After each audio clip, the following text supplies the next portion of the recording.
आदाब, नमस्कार। आप देख रहे हैं उज़ैर की आवाज़। मैं हूं आपके साथ में आज मोहम्मद उज़ैर। संयुक्त राष्ट्र सुरक्षा परिषद की मंजूरी के 1 महीने के बाद भी गजा के बहुप्रशिक्षित अंतर्राष्ट्रीय स्टेबलाइजेशन फोर्स की तैनाती का रास्ता अभी भी उलझा हुआ है गजा के अंदर।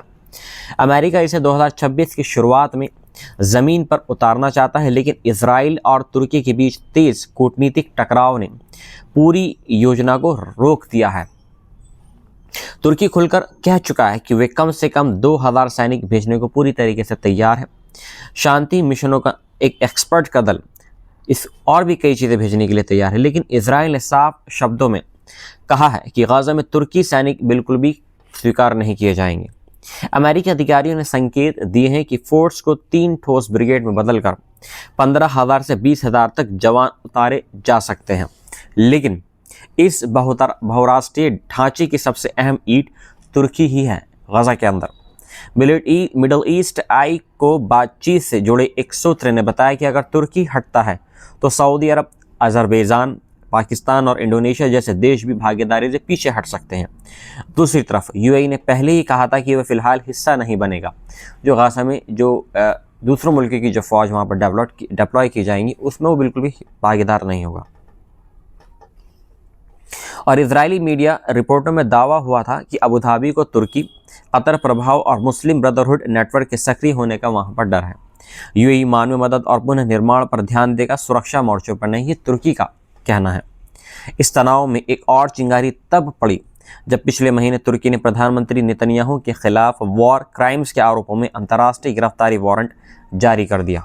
अमेरिकी सूत्रों के मुताबिक ये कदम उस समय आया जब वॉशिंगटन, अंकारा, यरूशलेम के बीच फोर्स की रूपरेखा पर बातचीत चरम पर थी। अब ये वारंट इजरायली गुस्से का एक अस्थायी सूत्र बन चुका है। इतना ही नहीं, इजराइल ने नवंबर में गाजा में पहुंचे तुर्की के खोज एवं बचाव विशेषज्ञों को प्रवेश करने से रोक दिया, जो इजरायली सैनिकों के अवशेष खोजने वहां पर आए थे। तुर्की इजराइल संबंध पिछले 1 साल में ICJ मुकदमे, व्यापार प्रतिबंध और सीरिया में सैन्य प्रभाव को लेकर कई मोर्चों पर टूट चुके हैं। वहीं इजराइल दक्षिण सीरिया में एक बफर जोन बनाए रखने और T4 एयरबेस के दक्षिण में किसी भी तुर्की रडार या सैन्य सिस्टम की तैनाती रोकने पर अड़ा हुआ है। ऐसे में अमेरिका पर दबाव लगातार बढ़ता जा रहा है। तुर्की को शामिल भी रखना है और इजराइल को मनाना भी है, जबकि वॉशिंगटन चाहता है कि यह फोर्स जनवरी-फरवरी 2026 से अपना काम शुरू कर दे गजा के अंदर। इसी दौरान ब्रिटेन में एक महत्वपूर्ण ऐतिहासिक घटना हुई। ऑक्सफोर्ड यूनियन ने अपने 200 साल पुराने इतिहास में पहली बार एक फ़िलिस्तीनी अध्यक्ष चुना है, जिसका नाम है अरवा हनीन अल रयास।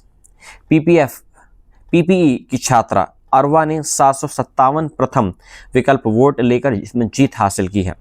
जो उसके मुखालिफ थे, उस 150 मुखालिफ थे, उनके पिता ने इसे अरब, फ़िलिस्तीनी और अल्जीरियाई पहचान का एक ऐतिहासिक क्षण बताया है। अरवा हार्ट ऑफ द प्रोटेस्ट नामक डॉक्यूमेंट्री के निर्माण में भी शामिल रही है, जो लंदन में फ़िलिस्तीनी एकजुटता प्रदर्शनों पर केंद्रित थी। ये चुनाव उस दौर में आया है जब ब्रिटेन के ही दूसरे हिस्से में इजरायली समर्थक फुटबॉल प्रशंसकों पर प्रतिबंधों को लेकर बहस तेज हो गई है। वेस्ट मिडलैंड्स पुलिस ने 6 नवंबर को मकामी तेल अवीव FC के समर्थकों को एस्टन विला मैच में प्रवेश करने से रोक दिया। सरकार में भारी नाराजगी के बीच पुलिस प्रमुख ने संसद में कहा कि ये वह निर्णय एंटीसेमेटिक नहीं बल्कि सार्वजनिक सुरक्षा के लिए एक अनिवार्य है। उधर गजा से एक दुख भरी खबर सामने आई है। इजरायली ड्रोन हमले में फोटो जर्नलिस्ट मोहम्मद इस्साम वादी इसमें मारे गए हैं और एक अन्य पत्रकार की भी इसमें जख्मी होने की खबर आई है। दक्षिणी गजा में ड्रोन और तोपखाने लगातार अब पूरे चरम पर हैं, मतलब बराबर गोलीबारी हो रही है, जबकि संघर्ष विराम के बावजूद हर दिन नए उल्लंघनों की खबरें वहां पर सामने आ रही हैं। अल अक्सा मस्जिद परिसर में भी आज 631 इजरायली सेटलर्स जबरन वहां पर दाखिल हुए हैं। सैनिक सुरक्षा में जिसे फ़िलिस्तीनी ब्यूरो ने स्थापित स्थिति का एक उल्लंघन कहा है। इसी बीच अंतर्राष्ट्रीय रेड क्रॉस ने इजराइल को गाजा से मिले फंडिंग्स सौंपे हैं, जिनकी फॉरेंसिक जांच बाकी है। 2 बचे बंदियों के संदर्भ में की जाएगी, यानी अभी 1 को भेज दिया है और 2 अभी मतलब ये है कि बाकी रह गई हैं। ये सब चीज़ें गज़ा के अंदर मुतालिक जो सारी चीज़ें हो रही है गज़ा के अंदर तुर्की के हवाले से बताया गया है कि तुर्की इसमें पीस पर्पस प्रोग्राम के लिए तो हिस्सा ले सकता है, यानी रिडेवलपमेंट के काम में या जो दूसरे और काम होते हैं, बहरहाल यहाँ पर सिक्योरिटी के हिसाब से वो कुछ भी यहाँ पर हिस्सा नहीं लेगा। ये थी आज की रिपोर्ट गज़ा के मुतालिक। मिलता हूँ मैं आपसे एक नई रिपोर्ट के साथ में। जय हिंद, आदाब, नमस्कार। आप देख रहे हैं उज़ैर की आवाज़। मैं हूँ आपके साथ में आज मोहम्मद उज़ैर।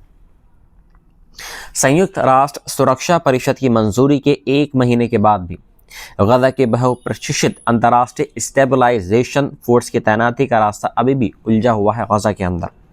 अमेरिका इसे 2026 की शुरुआत में ज़मीन पर उतारना चाहता है, लेकिन इजराइल और तुर्की के बीच तेज कूटनीतिक टकराव ने पूरी योजना को रोक दिया है।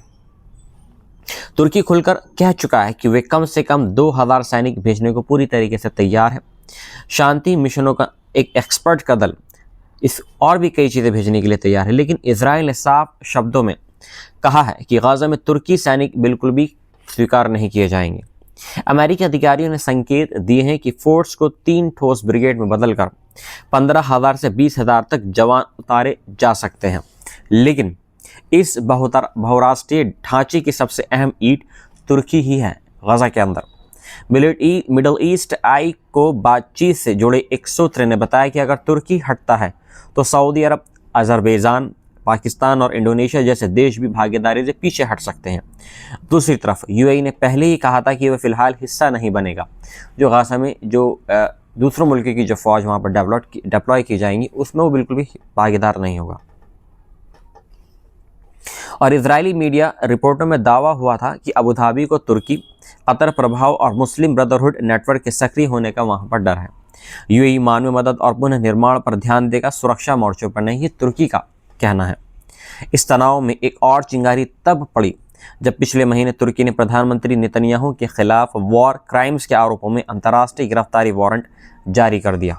अमेरिकी सूत्रों के मुताबिक ये कदम उस समय आया जब वॉशिंगटन, अंकारा, यरूशलेम के बीच फोर्स की रूपरेखा पर बातचीत चरम पर थी।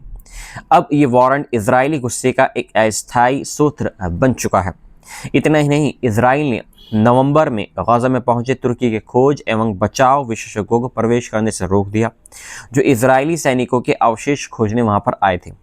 तुर्की इजराइल संबंध पिछले 1 साल में ICJ मुकदमे, व्यापार प्रतिबंध और सीरिया में सैन्य प्रभाव को लेकर कई मोर्चों पर टूट चुके हैं। वहीं इजराइल दक्षिण सीरिया में एक बफर जोन बनाए रखने और T4 एयरबेस के दक्षिण में किसी भी तुर्की रडार या सैन्य सिस्टम की तैनाती रोकने पर अड़ा हुआ है। ऐसे में अमेरिका पर दबाव लगातार बढ़ता जा रहा है। तुर्की को शामिल भी रखना है और इजराइल को मनाना भी है, जबकि वॉशिंगटन चाहता है कि यह फोर्स जनवरी-फरवरी 2026 से अपना काम शुरू कर दे गज़ा के अंदर। इसी दौरान ब्रिटेन में एक महत्वपूर्ण ऐतिहासिक घटना हुई। ऑक्सफोर्ड यूनियन ने अपने 200 साल पुराने इतिहास में पहली बार एक फ़िलिस्तीनी अध्यक्ष चुना है, जिसका नाम है अरवा हनीन अल रयास। PPE की छात्रा अरवा ने 757 प्रथम विकल्प वोट लेकर इसमें जीत हासिल की है। जो उसके मुखालिफ थे, उस 150 मुखालिफ थे, उनके पिता ने इसे अरब, फ़िलिस्तीनी और अल्जीरियाई पहचान का एक ऐतिहासिक क्षण बताया है। अरवा हार्ट ऑफ द प्रोटेस्ट नामक डॉक्यूमेंट्री के निर्माण में भी शामिल रही है, जो लंदन में फ़िलिस्तीनी एकजुटता प्रदर्शनों पर केंद्रित थी। ये चुनाव उस दौर में आया है जब ब्रिटेन के ही दूसरे हिस्से में इजरायली समर्थक फुटबॉल प्रशंसकों पर प्रतिबंधों को लेकर बहस तेज हो गई है। वेस्ट मिडलैंड्स पुलिस ने 6 नवंबर को मकामी तेल अवीव FC के समर्थकों को एस्टन विला मैच में प्रवेश करने से रोक दिया। सरकार में भारी नाराजगी के बीच पुलिस प्रमुख ने संसद में कहा कि ये वह निर्णय एंटीसेमेटिक नहीं बल्कि सार्वजनिक सुरक्षा के लिए एक अनिवार्य है। उधर गज़ा से एक दुख भरी खबर सामने आई है। इजरायली ड्रोन हमले में फोटो जर्नलिस्ट मोहम्मद इस्साम वादी इसमें मारे गए हैं और एक अन्य पत्रकार की भी इसमें जख्मी होने की खबर आई है। दक्षिणी गज़ा में ड्रोन और तोपखाने लगातार अब पूरे चरम पर हैं, मतलब बराबर गोलीबारी हो रही है, जबकि संघर्ष विराम के बावजूद हर दिन नए उल्लंघनों की खबरें वहां पर सामने आ रही हैं। अल अक्सा मस्जिद परिसर में भी आज 631 इजरायली सेटलर्स जबरन वहां पर दाखिल हुए हैं। सैनिक सुरक्षा में जिसे फिलिस्तीनी ब्यूरो ने स्थापित स्थिति का एक उल्लंघन कहा है। इसी बीच अंतर्राष्ट्रीय रेड क्रॉस ने इजराइल को गाजा से मिले फंडिंग्स सौंपे हैं, जिनकी फॉरेंसिक जांच बाकी है। 2 बचे बंदियों के संदर्भ में की जाएगी, यानी अभी 1 को भेज दिया है और 2 अभी मतलब ये है कि बाकी रह गई हैं।